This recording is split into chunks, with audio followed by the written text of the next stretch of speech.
Tardy sweeps are not for tardies. You're going to Saturday school. Okay. You don't know that, right? What's he gonna do? Yeah. Hell yeah. Tardy this week, going to Saturday detention. Yeah. And what happens if you don't show up on Saturday? Then you get an out-of-school suspension. And there goes your exemptions. Why? What if That's you're so busy? unnecessary. What if you're busy? What do you mean if you're busy? Like, No, you can usually reschedule Saturday school at least once. So what do you What if you have think? stuff to do all year? You didn't go to class on time. That's like a very basic expectation. Yes, sir. What? Well, I mean, one, if you can't control your bladder for 20 minutes at a time, that you probably need to see a doctor, sir.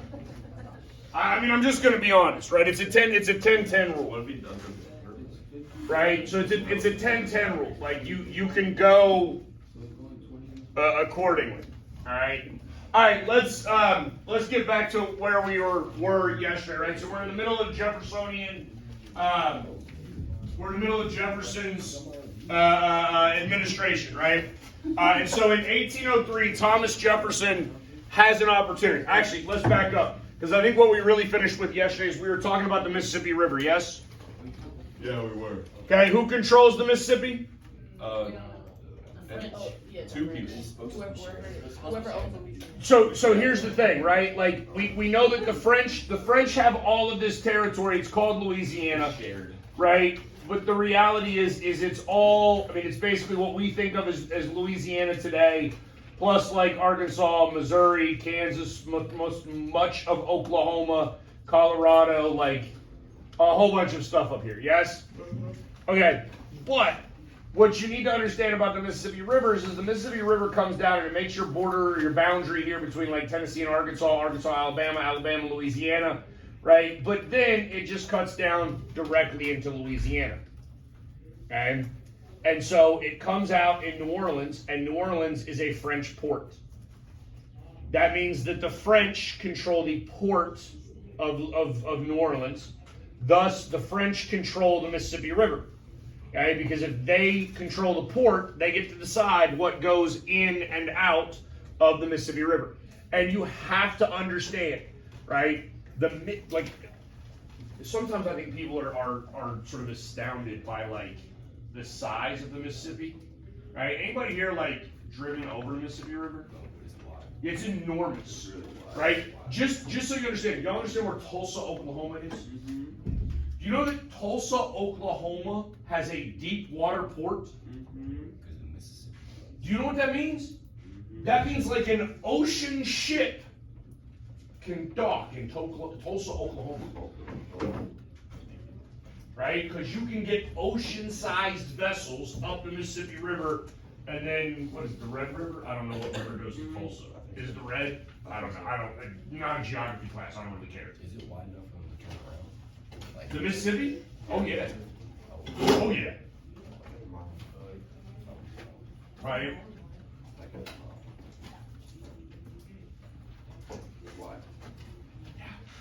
Massive.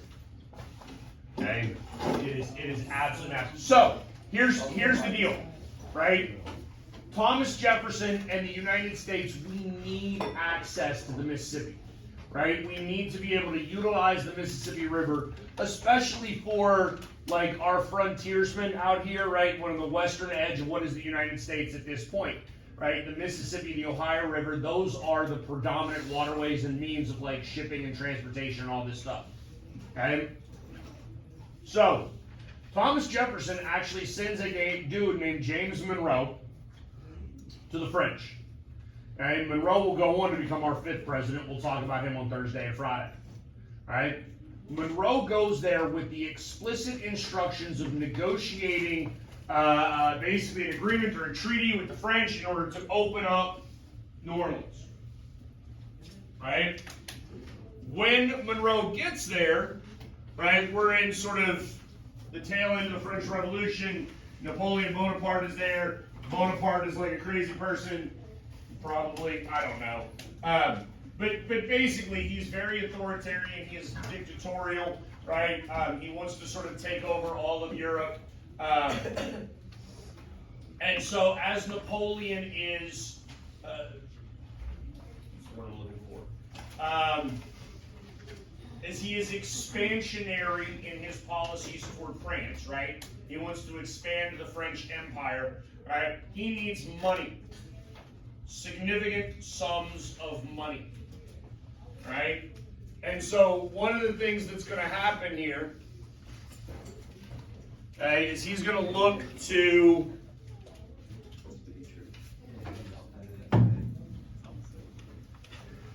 he's going to look to sell. Oh, you took my. You took it out. That's why. Okay, so he's going to go ahead and sell Louisiana. He needs the money, right? Can Monroe buy it? Can Jefferson buy it? So here's the fun fact, right? If Jefferson can buy it, and that's an if, right? Then theoretically Jefferson could empower Monroe to buy it for him, right? Lovely. And who controls money in the Constitution? We've been over this. Secretary of the Treasury? No. Secretary of State. President? Okay, maybe we haven't been over this. Where does government get its money? Taxes. Okay, taxes. Good. Right? Which means from the people. Okay? Government just takes my money. They don't make money. They just take it from me. Not very happy about that, by the way. They don't know. Okay? You don't even pay taxes. So, yeah, he does. Whenever I buy food and stuff, I do. He pays sales tax every time he purchases something. He goes out to eat a lot. Right? The amount you pay in taxes in America today is ridiculous.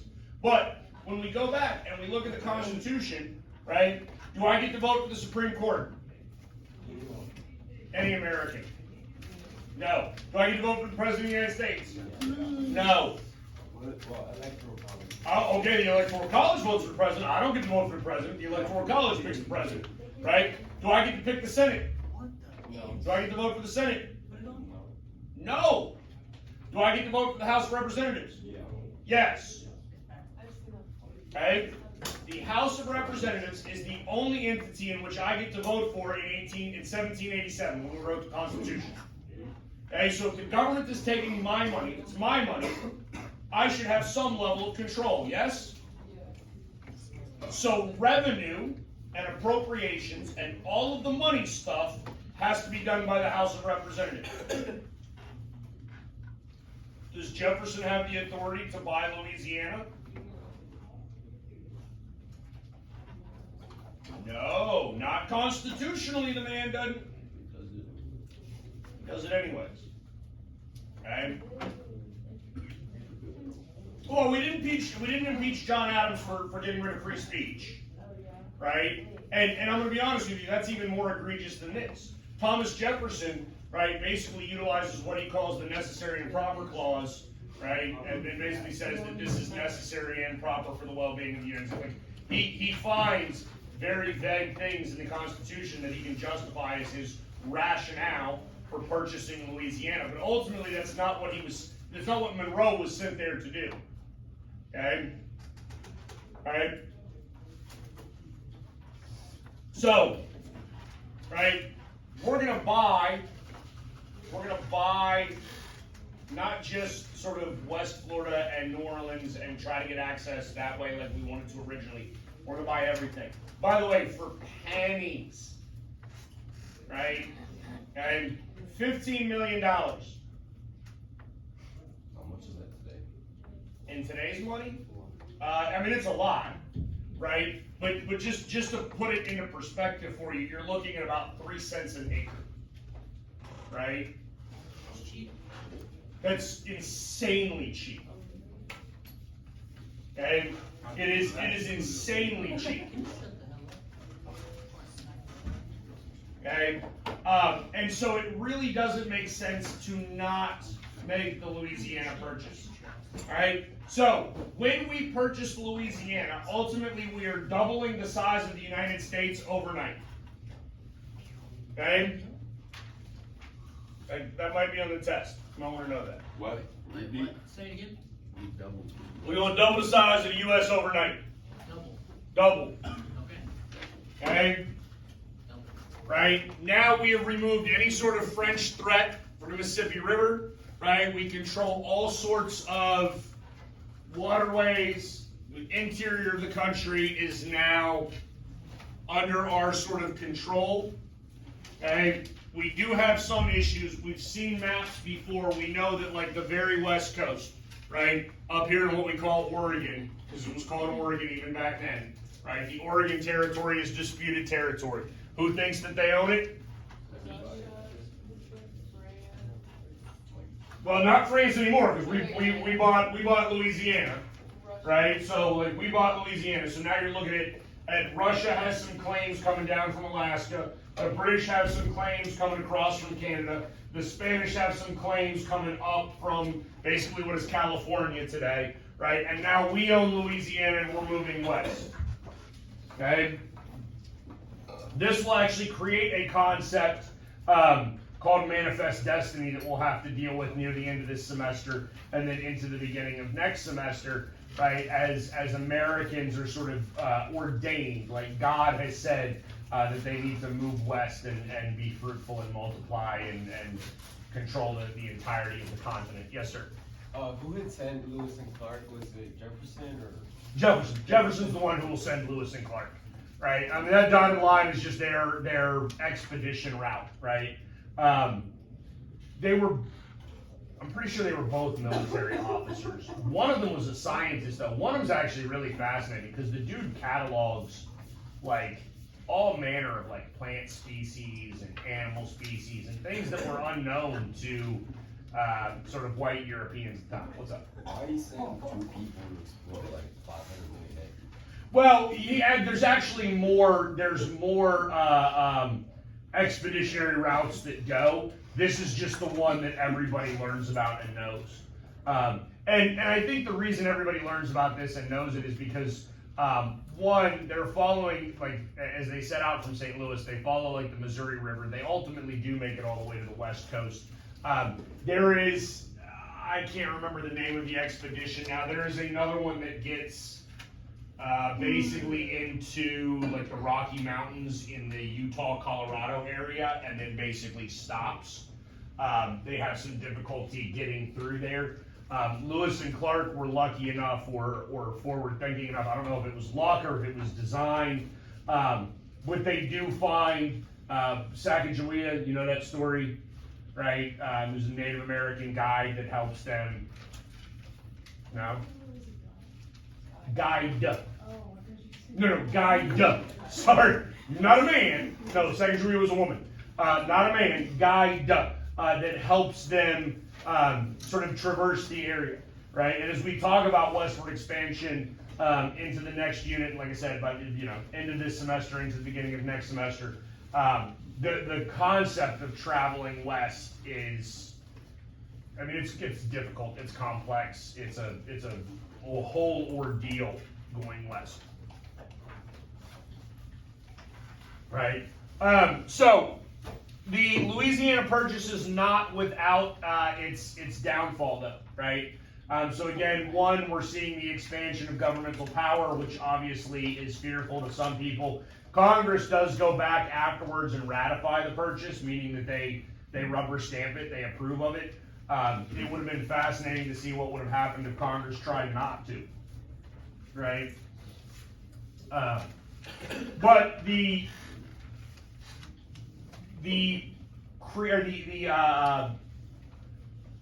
acquiring of all of this land, right, is going to create future problems for the United States. The more land that we acquire, right, the more difficulty we're going to have in determining admission of new states and slavery and how slavery is going to play out and all that stuff, right? So there's the actual Lewis and Clark expedition. They set out in 1804. They are funded by Congress. This is official. The government is paying for it. Again, both are Army officers. But the topography, like the mapping, the knowledge and information that come back from Lewis and Clark's expedition is wildly beneficial to the United States as a whole, right? Again, the cataloging of like flora and fauna and all of those different things, just the science alone of it would have been worth the cost of exploration, right? Because obviously we're dealing with stuff that was unfamiliar to us up to this point. And all right, again, that's just a sort of closer, we're zoomed in here a little bit, right? And what you'll notice is that as they go through, they come back in different routes, right? Again, they're looking to try to catalog and they're looking to try to map out as much as they possibly can, right? In order to give us an idea of exactly what it is that we have acquired at this point. Okay, I already told you Sacagawea, she is a Shoshone woman, and she had some experience with the French. She does act as a guide, a translator, and a negotiator. Again, we've already covered Native Americans in depth, right? We remember that there are a wide variety of Native American languages, but there are really only a couple of Native American dialects. We remember the difference in words there. Can Portuguese and Spanish people speak to each other? Yes. Yes. That's the concept we're talking about, right? So this woman speaks, obviously, Native American languages, right? The fact that she speaks a Native American language, and I do not remember exactly what the language was called, right, would still afford her to the opportunity to be a translator for other Native American tribes that might have had slightly different dialects, right? The overall language would have been similar enough that it would have been possible for her to act as a translator, right? And then obviously, sort of having a Native American guide also helps. She knows river routes, supply line routes, like where fresh water is, where fertile hunting ground is, what sort of berries you can pick and eat versus what are like poisonous, yada, yada, yada, right? For the most part, as they go through there, a lot of the Native American tribes are actually very friendly toward Lewis and Clark. A lot of them sort of greet Lewis and Clark and help them out with their expedition in terms of providing them with knowledge and information and some basic ideas about how they live up there, what they eat, what they survive on, yada, yada, yada. Right? The Blackfeet tribe, all right, they're pretty hostile. And then that goes into like the Blackfoot Mountains and the hills up in like North Dakota.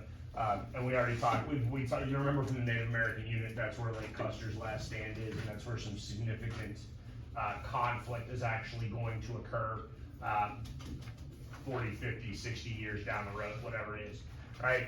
Ultimately, I already told you this, Lewis and Clark observe in detail 180 different species of plants, 125 different species of animals, and they create detailed, nuanced maps of everything that they're doing. The exploration, the knowledge aspect of this is absolutely beneficial to the country as a whole.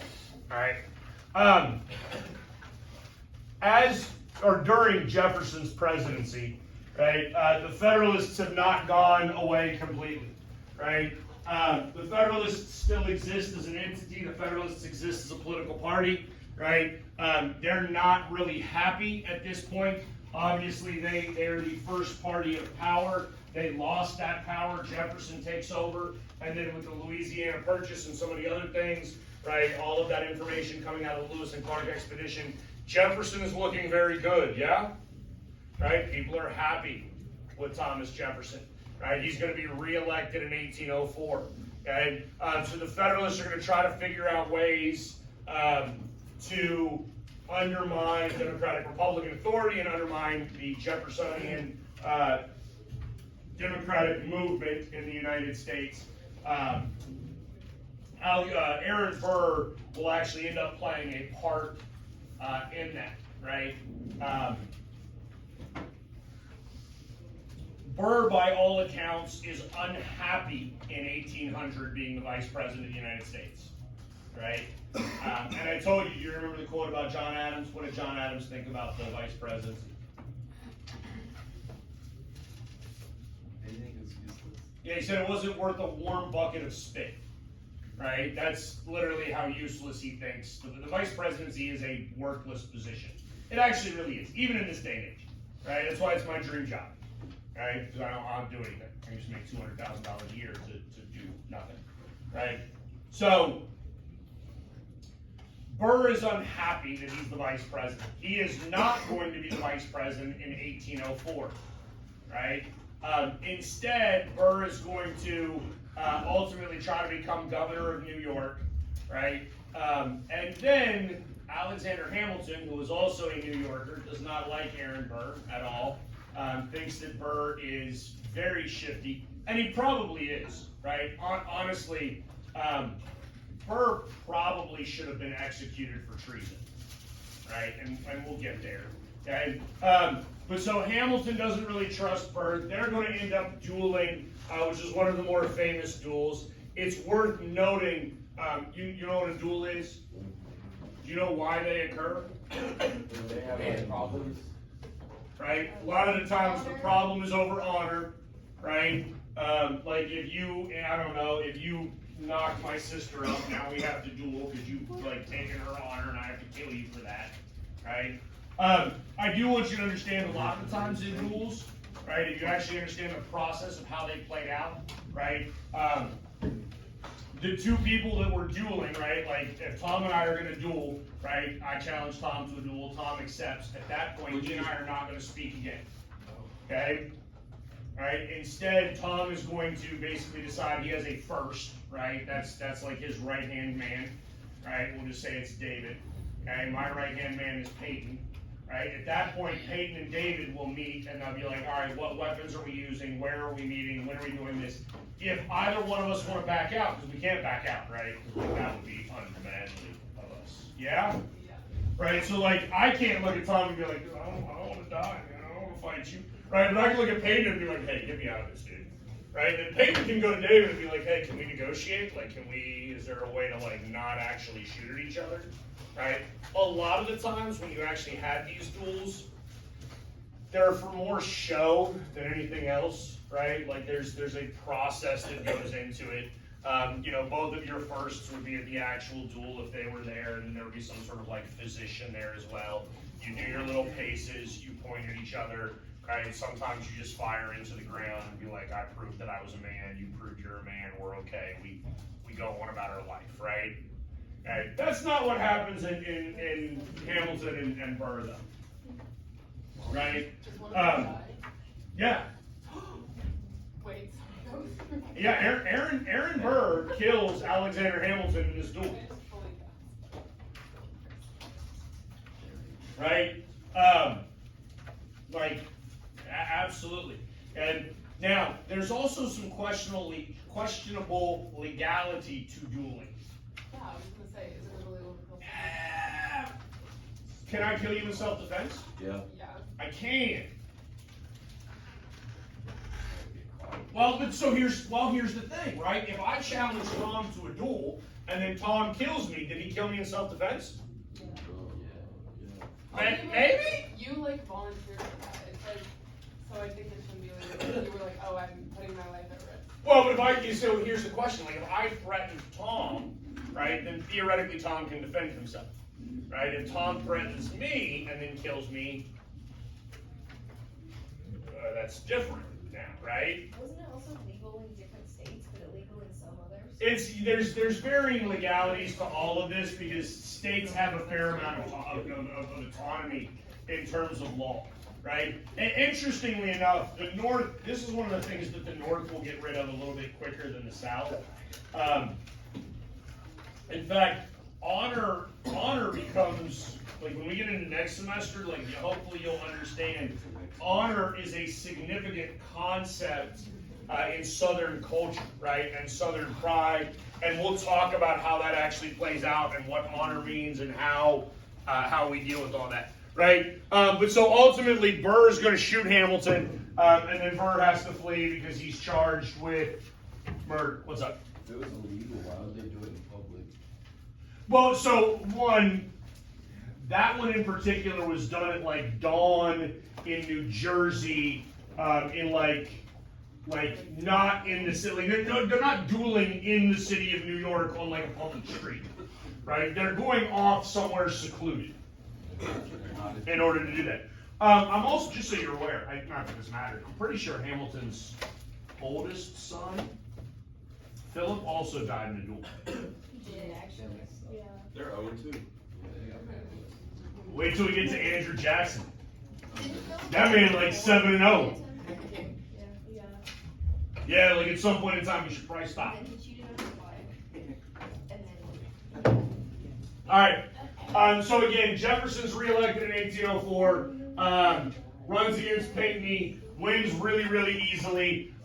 He's got a lot of things that he can run on, right? He's got a lot of things that he can show to the American people that he's doing a great job. The economy is booming, we purchased Louisiana, right? He's reducing national debt, he's reducing federal spending, we're paying off that debt from the Revolutionary War. Everything is looking golden. We are doing great, right? That's going to make it significantly easier for Thomas Jefferson to get reelected, right? Now, this brings us back to Aaron Burr, because obviously he's now killed a man, and he's on the run, right? And by the way, just so we understand, like, this is a guy who had very, very high political aspirations. Yes, he's angry in 1800 that he is not president of the United States, right? Then wants to become governor of the state of New York. Hamilton helps sort of squash that. Hamilton gets killed in the duel. Burr flees.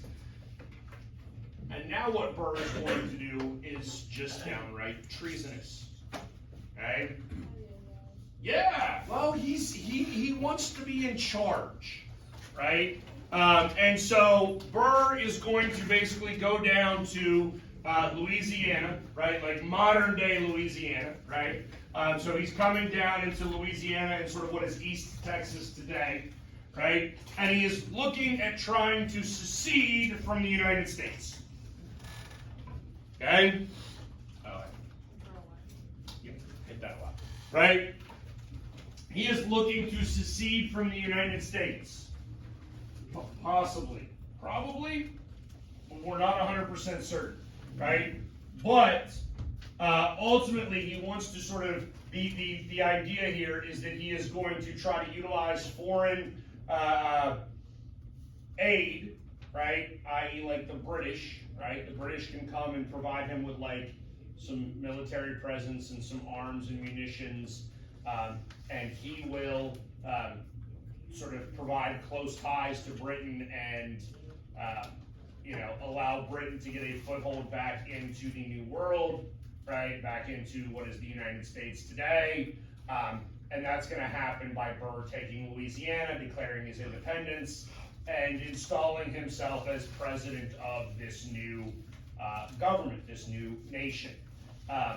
Ultimately, one of the guys that one of his supposed co-conspirators, right, turns on Burr. Jefferson is alerted. They're going to put him on trial in the Supreme Court for treason, right, for high crimes and misdemeanors against the United States government. And Burr is going to be acquitted, right, which simply means found not guilty. And he was found not guilty due to a lack of evidence. But I do think a lot of people are...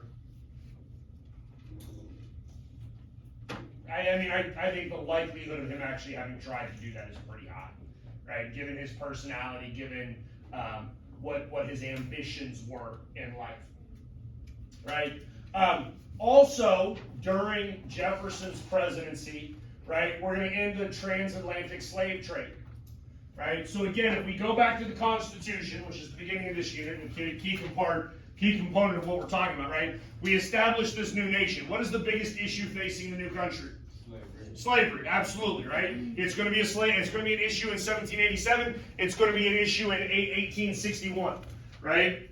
So what they do in the Constitution is they basically realize, like, look, we've got to establish a government, we've got to establish a country, we've got to be able to be like successful, right? So in order to be successful, in order to get anything done, we're going to just go put a pin in this issue. We're not going to do nothing.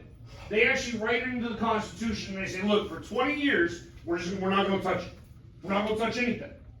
right? Now, I already told you that Thomas Jefferson in the 1780s, right, wrote a land ordinance that tried to ban slavery everywhere other than where it currently exists, right?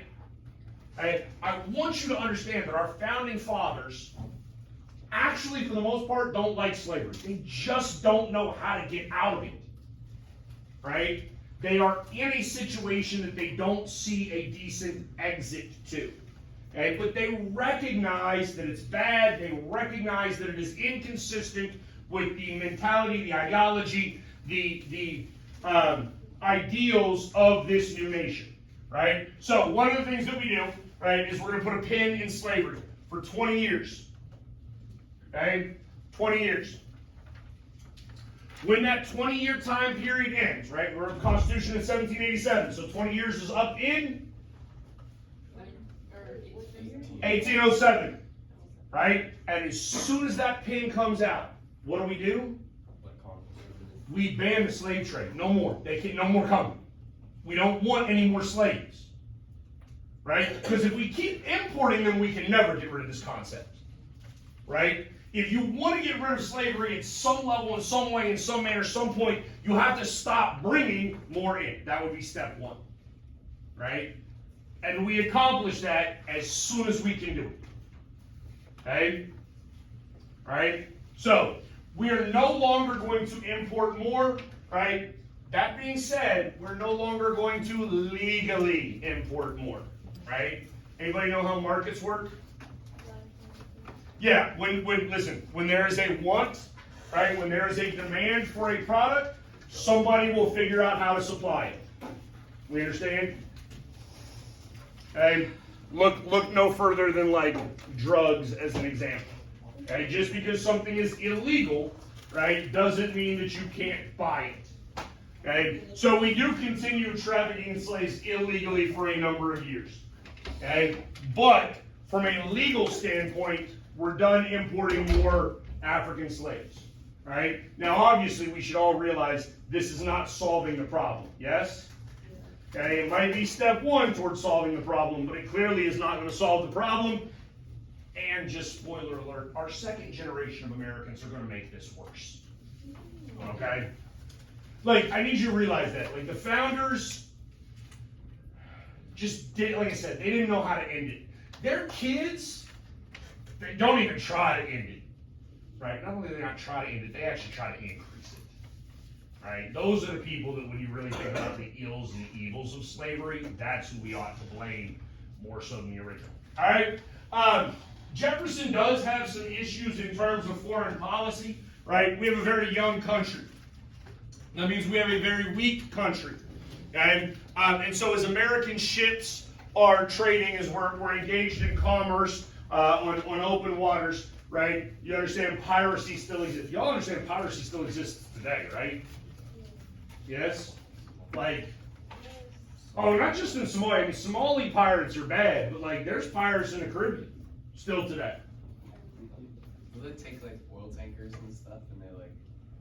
Well, I don't know if that movie Captain Phillips was real or not. I've never looked it up. But that's like in Somalia. That's in the Indian Ocean. And that's, I mean, just so you understand, when you're looking at like a global map, I mean, if I was a pirate, I'm just saying, if I was, this is where I would hang out because that's a choke point, right? Like I could get all sorts of ships coming out of the Red Sea and Suez Canal there, and just steal all sorts of stuff. Look, I may have thought about all kinds of terrible things. Doesn't mean I would do them, right? But yeah, again, if I ever wanted to commit myself to a life of piracy, like that's where I'm going, right? I'm just You like, said pirating, like illegal websites. I was like, what are we talking about? well, piracy is just the concept of sort of stealing somebody else's goods, right? When you talk about pirating like a movie, that's really what you're doing. You're stealing somebody else's good and then profiting off it. What's up? Well, I don't like ships defend themselves, 'cause like. Well, I mean, you can try, right? But there's a difference between a military ship and a commercial civilian vessel, right? I mean, look, I'll be honest with you. If I was ever like filthy rich, right? Like if I won a lottery, right? One of the things that I would buy, and we even talked about this once, right? Like I would buy like a really nice yacht, right? And I would definitely sail my yacht all through the Caribbean, right? Because I would want to go to all those beautiful islands and like just live on beaches and like drink pina coladas. Because why not? That sounds like a great life to me, right? Would I have guns on my yacht? Hell yes, I would.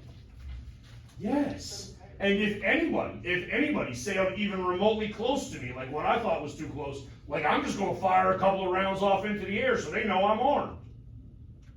What? Like, you can't get in trouble for that. No, it's international waters. Okay, yeah, so like, Yeah. you can literally tell somebody in the ocean and like, it doesn't count.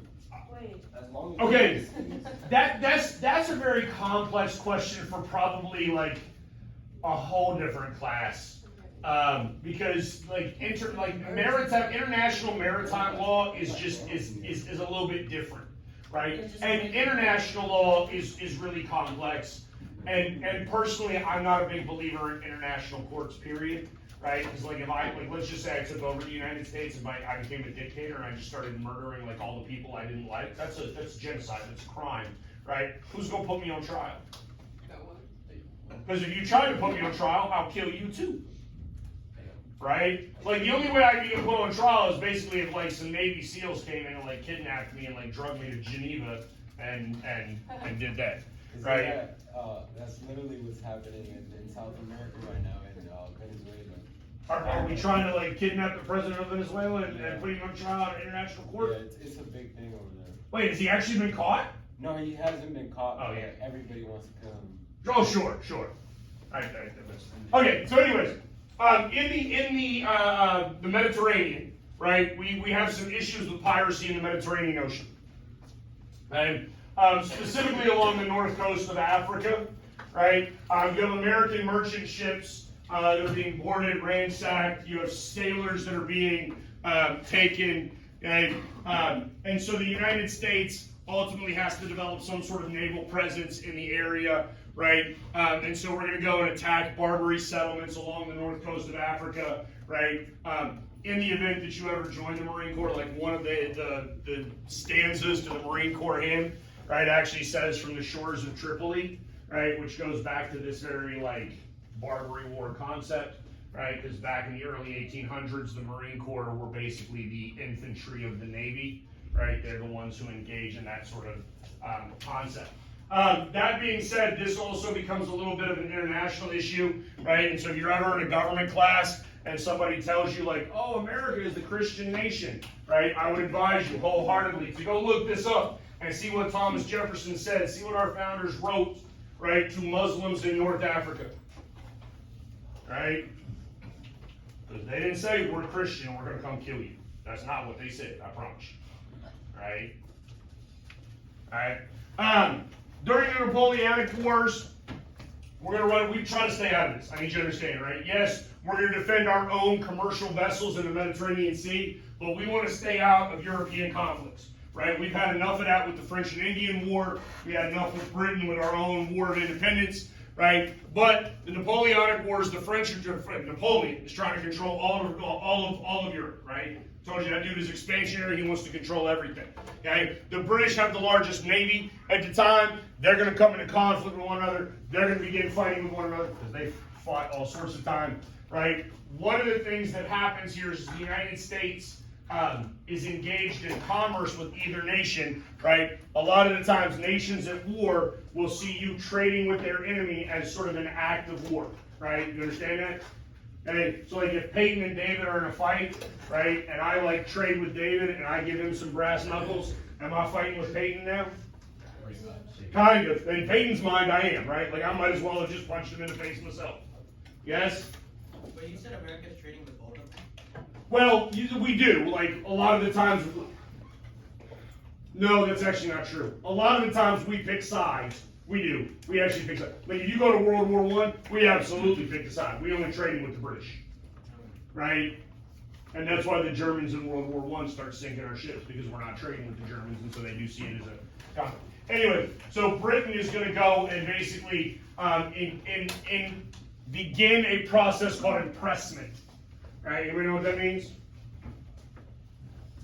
So like England is going to like stop a U.S. merchant ship, right? And then they're going to board the ship, right? And they're gonna look at a guy like Tom and be like, "What's your name?" "Oh, you speak English. I think you were an English sailor that deserted. Come on, you're with me now. You're back in the British Navy." Is Tom British? You sure? I mean, Tom looks pretty British to me. He speaks English. You realize that we're hard pressed. Am I in your way, son? No. Okay.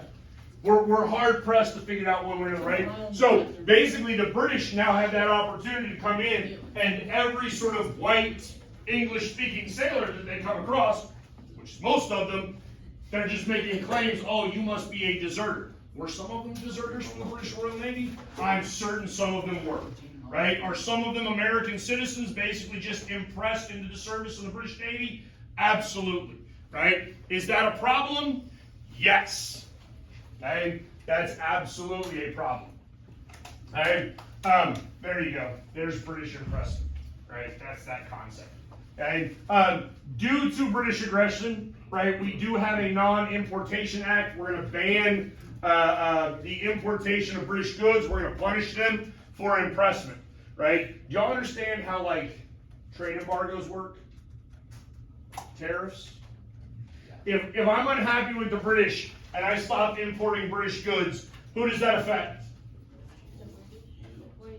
You would. You think the British can't just take their goods to India or Australia or somewhere else and sell their wares elsewhere? Of course they can. Who am I really going to hurt? Yourself. I'm hurting myself. Right? I'm absolutely hurting myself.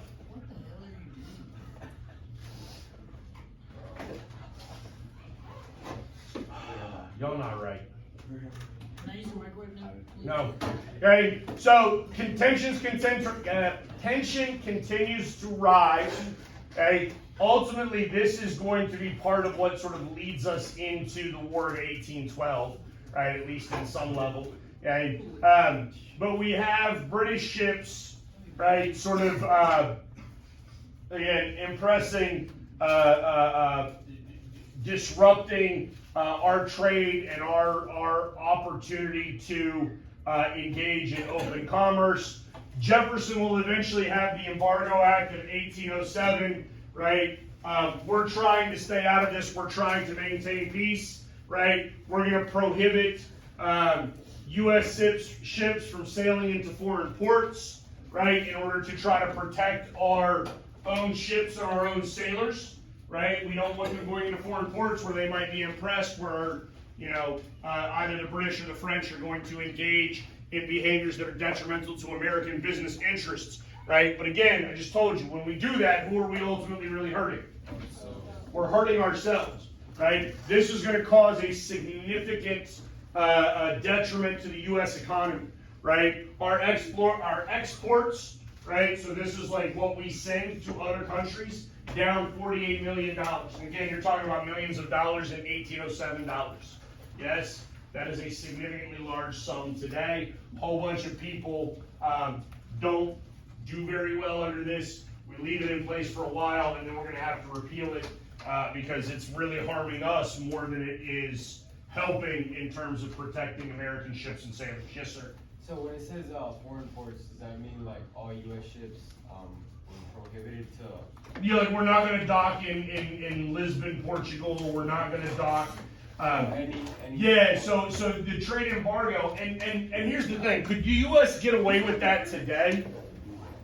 Probably not, because the U.S. have gotten away with that in 1950. Yeah, like we really could have. Right? Because in 1950, we probably produced enough to be able to truly be isolationist. We don't at this point, right? We are dependent upon other nations for all manner of things, all right? So that basically takes us to the end of Jefferson's presidency, all right?